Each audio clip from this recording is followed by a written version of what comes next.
and the omnibus. So I was forced into the Archers when I was a child. And look, it's come back to bite me later on. I'm awash with the stuff. The Archers is the world's longest-running radio show, with more than 15,000 episodes broadcast. Despite being a rural flavour show, The Archers is recorded in the heart of... Welcome to the Deep Dive. Today we're jumping into a really fascinating bit of audio from The Archers, the classic radio drama.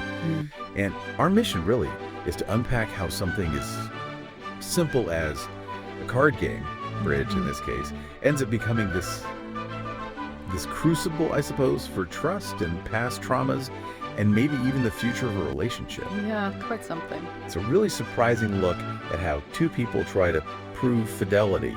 Not, with big dramatic gestures, but over a deck of cards. It's a brilliant example, actually, because what's so interesting is how these, seemingly mundane situations can suddenly just flip. Right. They become these intensely personal tests, peeling back layers, revealing truths about who people are, and really crucially, about their relationships. It just shows how much of our past we carry with us. Definitely. And right at the center of this specific drama, we've got Brian and Miranda. And Brian is feeling, he says, incredibly nervous. And also pretty damn self-conscious about having to prove my fidelity to you via a card game. You can almost feel the awkwardness. You really can. And Miranda's reaction, she doesn't exactly soften the blow, does she? She pretty much says, look, I'm a cold, hard woman. She's not going to be easily won over. No. And her skepticism is not just out of nowhere, is it? Not at all. That's key. She tells Brian, straight up, you have got previous. Oof. Yeah. And okay, she admits it was a very long time ago, but critically it's not forgotten. So that past, it casts this huge shadow, doesn't it? Yeah, it makes her doubt everything he does, even when he comes out with his story about taking secret bridge lessons from Martin Gibson. Exactly. She immediately suspects Martin might even be lying on my behalf, covering for him. So Brian's under just immense pressure here. Yeah. He feels like he has to play the game of my life just to prove he's telling the truth. He's literally nauseous with it all. The anxiety. Right. But then, yeah. Here's the really unexpected bit. Miranda does end up believing his story. But not because he played some amazing game or gave some slick explanation. She believes him because, and this is her word, his story was so ridiculous. Yeah. She actually says, if I was going to lie, I'd have honestly made up something more believable. What does that tell us about how we figure out if someone's telling the truth?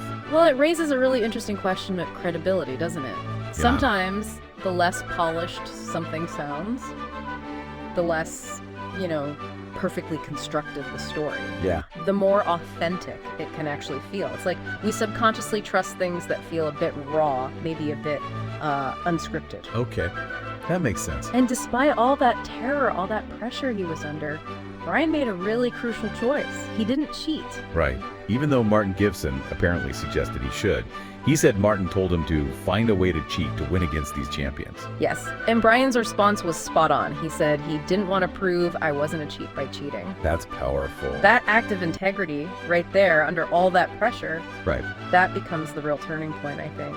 It absolutely is. Yeah. Because the bridge game, which starts off as this really tense, suspicious, awful situation, it completely transforms and becomes this catalyst for genuine emotional honesty between them.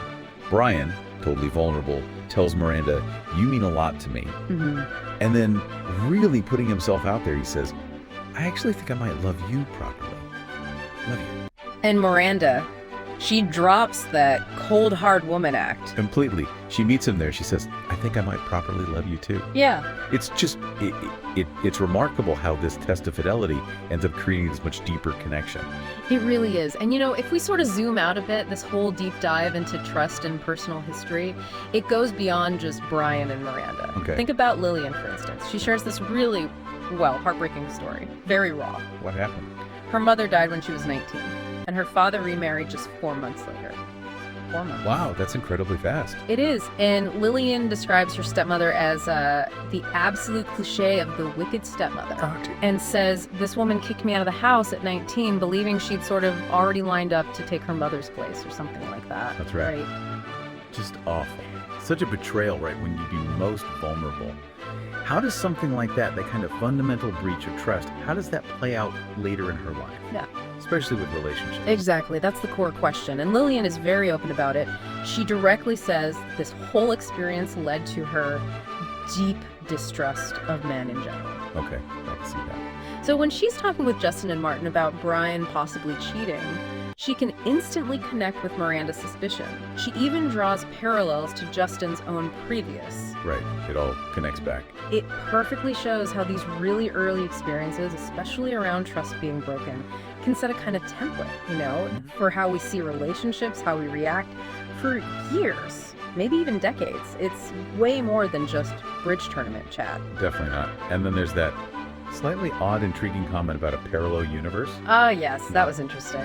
Someone points out the funny, kind of ironic situation that Brian, their brother-in-law, is now with Miranda, who happens to be their partner's ex-wife.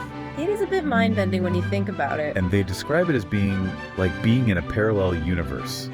It suggests this strange, almost fated coming together of lives. It even leads to this quite poignant thought. About Jenny. Yeah, that maybe in this other universe, Jenny, who passed away, is actually alive and married to an alternative husband somewhere else. It's sort of whimsical, but also deeply reflective, don't you think? It really is. It just highlights the completely unexpected paths life can take, doesn't it? How new connections can emerge from these incredibly complex histories and past relationships. And then, completely different vibe, you have Justin. Yes. Just wandering around like a cat, he's got the cream. Everyone sees he's happy, but he's not giving anything away, is he? No big declarations. He just says he's just very happy these days. Happy because the sun's shining. Happy because the bees are buzzing and the days are long.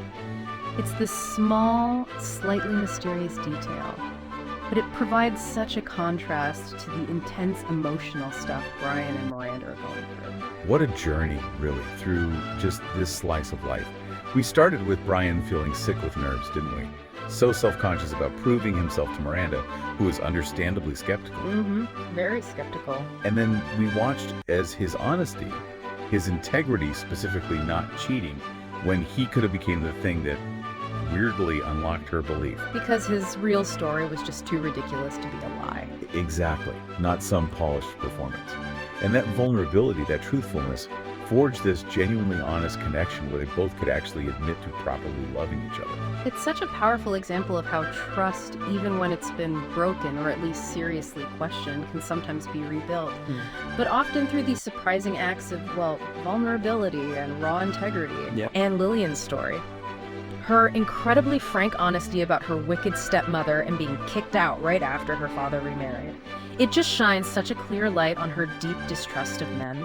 It shows how that past trauma really can, maybe unconsciously, just shape everything in the present. It makes her reactions make so much sense. It does, and then you have this slightly strange parallel universe observation about Brian and Miranda's relationship and Justin's quiet, unexplained happiness.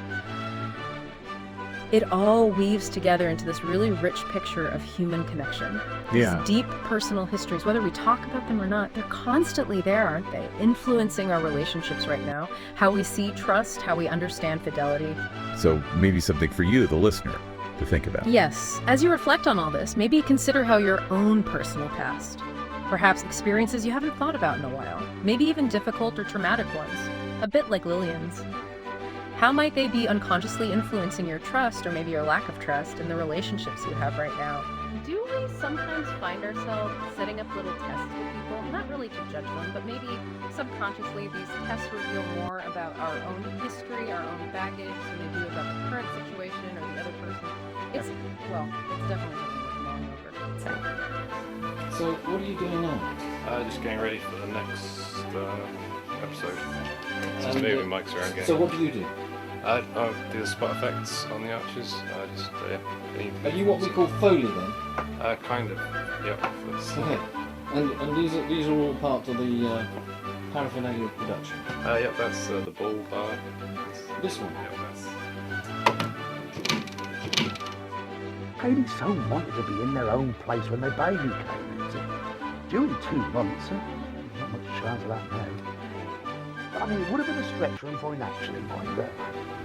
Oh, I just wish there was something practical I could do to help him, Caroline. I think The Archers has had this immense popularity over the years, basically because it has always very accurately reflected the reality of life and living in a rural community at whatever